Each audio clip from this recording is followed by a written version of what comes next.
How's it going, everybody? We're going to be doing kind of an unboxing on this newer JLU. It's kind of like a Gen 3 or a version 3. This one's supposed to come with a few upgrades versus like the standard Axial SCX24s. Like this one has the oil-filled shocks, which, I mean, to be honest with you, they just feel really sluggish. But it's going to have the upgraded battery, ESC, and transmitter, which we won't get into those. There's a ton of videos already of unboxing, but there isn't a whole lot on performance out of the box. So this thing, I mean, I just barely pulled it out. You can see I haven't done anything to it. You just have your stock links, stock everything. The tires are actually pretty nice. I do like the little tires. They're really slippery though. They're not really soft grippy. They're more of like, I don't know, they just feel more toyish. They kind of remind me of maybe like the stock C10, but maybe not even as good. I don't know. But anyway, so with the oil-filled shocks, you don't really have a whole lot of travel. I mean, whenever it's sitting, you barely even have maybe a quarter of an inch, maybe even less. Yeah, probably like an eighth of just travel like up and down. But your articulation is not that good either. I mean, you can see I'm just barely even lifting this side up, and you're already lifting off the rear wheel. So, the only stock one that I really have to compare with is my wife's C10. I mean, you can see it still has the stock links. The only thing I've really done to it is the brass drive lines. It still has the stock shocks. I did finally, I snuck in some rims and tires on her. She didn't really notice. But you still have the stock everything, servo and the front end. And if you look at it, like, it's got a lot more flex, before it comes up. And I don't know, because they take the same lengths.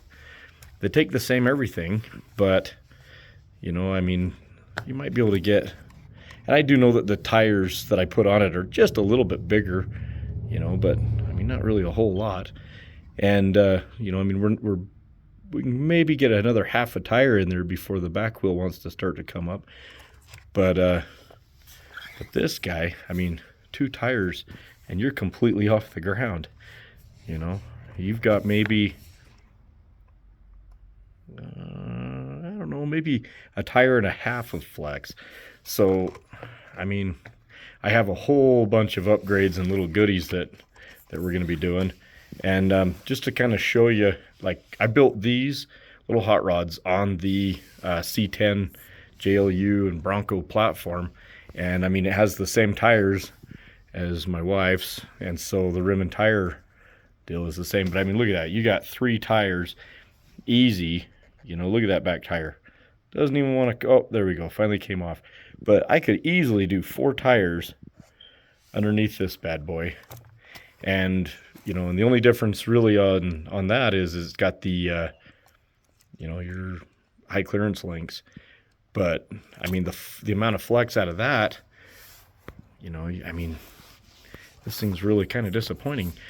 The servo, it's a stock piece of crap. Everything else in there is just really loose and wobbly and has a lot of play. Just in case nobody's watched an unboxing of one, I mean, it is super light. It is, in my opinion, it's lighter than the C10 was stock. You've got the single pin post. The ESC is about the same size. I mean, in fact, it looks to be just about exactly the same.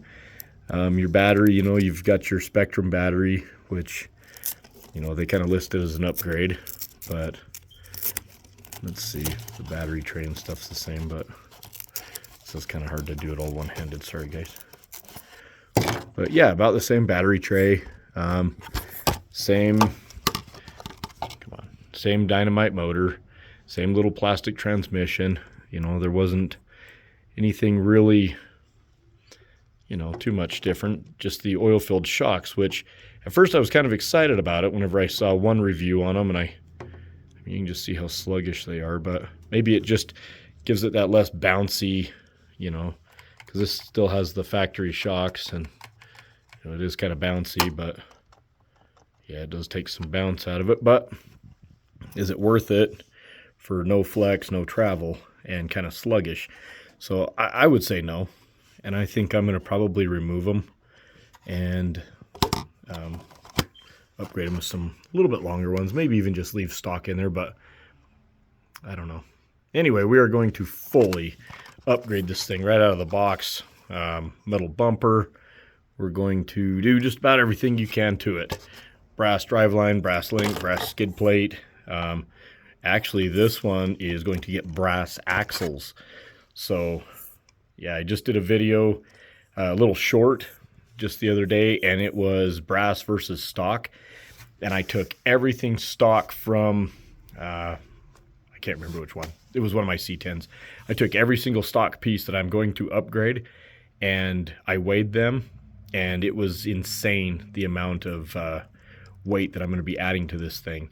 So hopefully we get lots of flex, we get lots of weight, and we get a little bit more performance out of it. So, I mean, as far as, you know, stock, I mean, you're exactly a stock C10, stock JLU, just some sluggish shocks. So, but really good price. I got this on Amazon for $124, and I think they were on sale.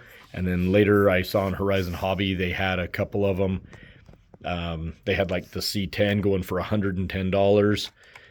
They had quite a few really good sales going on, so kind of cool. Got my little guy for this. I need to put him in. Got my boy's little guy put in there, and I finally decided what I'm going to do with this. My little girl wants to do a purple and black tiger stripe, and so that's what we're going to do with that. I still don't know if she wants to do the damaged rusty body. If not, then that's cool. We'll just leave it like my son's. We'll do like that, but this one is fully metaled out. I mean, everything you can do to it. I didn't go with the 2-speed transmission just because, you know, just more of a pain in the butt. I'd have to get another receiver that does the little shift option, but yeah, anyway, so this is just a kind of a unboxing quick, but I mean, you can see like it doesn't even flex at all before it gives. And I mean, maybe if you're gonna just use it for like a little trail truck driving around the yard, whatever, but if you want to actually do some crawling with it, I mean, you know, you got that, and then you've got some actual good flex going on with this guy. So we'll tune it up. I'll do a follow-up video. This is just a kind of intermediate video just to show you how it's set up. Pretty stock, but I mean, same size, everything on the ESC. Is Spektrum better than Axial's stock one? I don't know. But the little motors, I mean, they run pretty good for everything being light and stock. This thing is super lightweight. If I had a scale big enough to actually weigh these, which I probably ought to get, I need to get one of those little 4-corner weights, but or scales. But love the body. Love the body. Looks really cool. Lots and lots of details. You know, most of them are stickers, but they just look so stinking good that, you know, it's like you just overlook that they're stickers. But yeah, it's not the hard body, so you're not going to be like the Bronco where it's, you know, weighing you down a ton, top heavy, toppling over every single little rock that you run over. Even though now it's kind of the worst driver, it's kind of the funnest to challenge yourself, because I mean, this guy is not even a challenge. It just does whatever you tell it to do. But anyway, all right, thanks a lot for watching, guys. Don't forget to like and subscribe, and I promise these videos will get better. I just need to get into the editing and stuff, but I mean, I'm very simple and just down to the point, and I don't really think we need all the fancy stuff yet. But all right, Cold Crawler's out.